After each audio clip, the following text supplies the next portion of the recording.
Hey, what's going on, everybody? Welcome back to the channel. In this video, I'm going over my NFL PrizePicks plays for Sunday, Week 3. We have 5 props that I'm going to share in this video. You can mix and match these props, run them all if you're liking them as well. Let's get started. If you guys enjoy the videos, appreciate it if the like button for me. Subscribe if you have not already. We have a lot of good games tomorrow, lots of potentially shootouts, lots of teams with above 25 point projected total, so I'm expecting it to be a very good day for hitting the overs on props and going with high scores on DFS contests.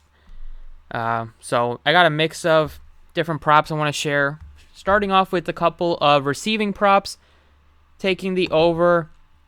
First one is going to be in Kansas City.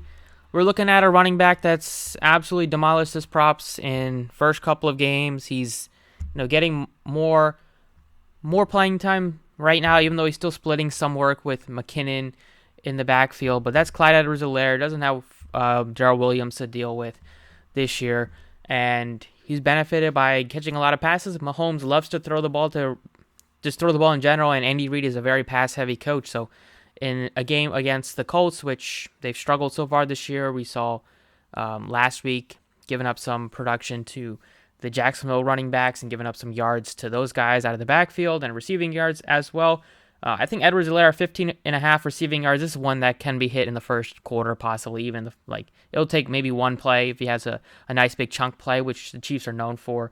It's a good spot. He's hit the over easily last 2 matchups, and this week expecting it to be another one. I do like him for DFS as well, and just feel like the number is very low for him at 15.5.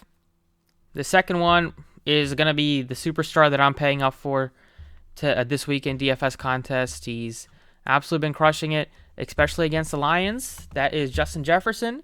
His number is at 95.5. If you look at his last few games after not having a good game against the Eagles, great bounce back spot. It was kind of Kirk Cousins and didn't have his stuff going for him that game. But week 1, almost 200 yards, and then we're going back to last year. But if you look at the matchups against the Lions with Justin Jefferson, he's had some of his best fantasy games over last year and this year with the Lions, and I think there's a good chance that can continue tomorrow as well, just with the fact that Minnesota has one of the highest totals on the slate, and coming off of just a dud, they should be able to bounce back.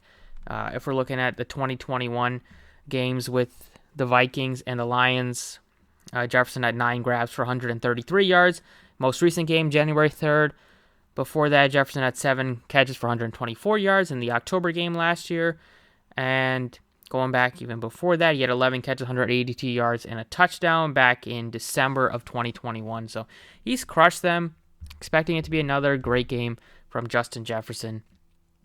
So those are a couple of receiving props. We're not done with that. It's going to be a lot of receiving props here. On the other side, I'm going with St. Brown, Amon-Ra St. Brown, who's been awesome over the last 10 weeks in a row. He's kind of gotten he hasn't gotten under 15 fantasy points going back to the midway point of last year.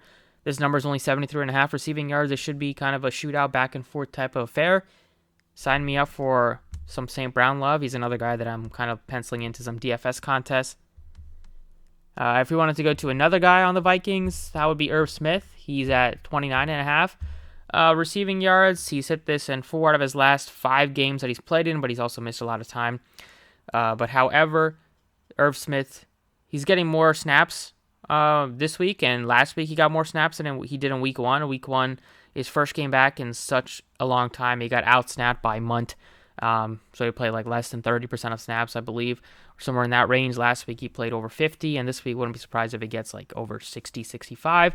And it's a good spot against Detroit, who's given up production. And with the Vikings, they kind of spread the ball to a limited number of guys. Jefferson, Thielen, Irv Smith now possibly get some catches for Osborne, and then the running back, Dalvin Cook. But they're always a pretty easy team to stack because they don't have to worry about guys like on the Saints where you have, Juwan Johnson or some other backup tight end catching touchdowns. The Vikings are pretty clear, and it's pretty good for DFS targeting that team, especially when they are expected to put up points and go off. If you look at the passing touchdown props, I like taking Derek Carr over 1.5 passing touchdowns. He's hit this 3 games in a row. Josh Jacobs, we'll see if he plays or not, but he is, dealing with like an illness. He did end up making the trip, so hopefully he plays. But even so, Derek Carr, he's not going to have Hunter Renfrow, but he's going to have Devontae Adams to possibly throw touchdowns to. Waller's still there. Matt Collins had a good week, so we'll see. Being a Philly guy, I've seen Matt Collins on the Eagles for years, and he never was really a fan, but if he's turned his career around, if he's getting some opportunities, well, he will tomorrow. Hopefully makes the most of it. But I expect Derek Carr in what should be a spot where they're able to put up some points, even though they're on the road against Tennessee. I like the over 1.5 passing touchdowns. Another one would be like Jared Goff over 1.5 passing touchdowns. Hurts and Murray, they can always get the touchdown with their legs, so sometimes I'm not fond of taking their passing touchdowns. Just take like their touchdowns in general on sportsbooks.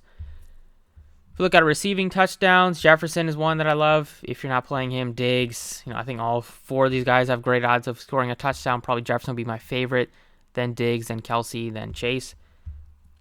If we look at passing plus rushing yards, I do like Mariota a little bit this week, and he's at like 240.5, and a good spot against Seattle. That's one that I like. He has some rushing upside, as he showed throughout his career. In week 1, he had, I think, over 70 yards on the ground last week. They kind of had to throw a lot in the second half, and he didn't really take off with his legs. Get the official numbers, pull them up. Last week, he just had 16 yards on the ground. Week 1, he had 72 and a rushing touchdown. Now he's going up against Seattle, bottom 6 in both rushing and passing defense this year so far, and they just don't have their complete ghost of what they were back in the Cam Chancellor days and Richard Sherman days. So I think Mariota and the Falcons can go in there and make it a competitive game and possibly even get the win. But that's what I'm looking at for PrizePicks tomorrow. Over lots of receiving props. Should be a high scoring and kind of a slate where I think a lot of the overs will hit. But Edwards-Helaire over 15.5 receiving yards. Justin Jefferson over 95.5 receiving yards. Amon-Ra St. Brown over 73.5 receiving yards. Irv Smith over 29.5 receiving yards. Jared Carr over 1.5 touchdowns. More that I like are like Mariota over. Probably Josh Allen over, just because that should be, at least the Bills should crush in terms of keep putting up points.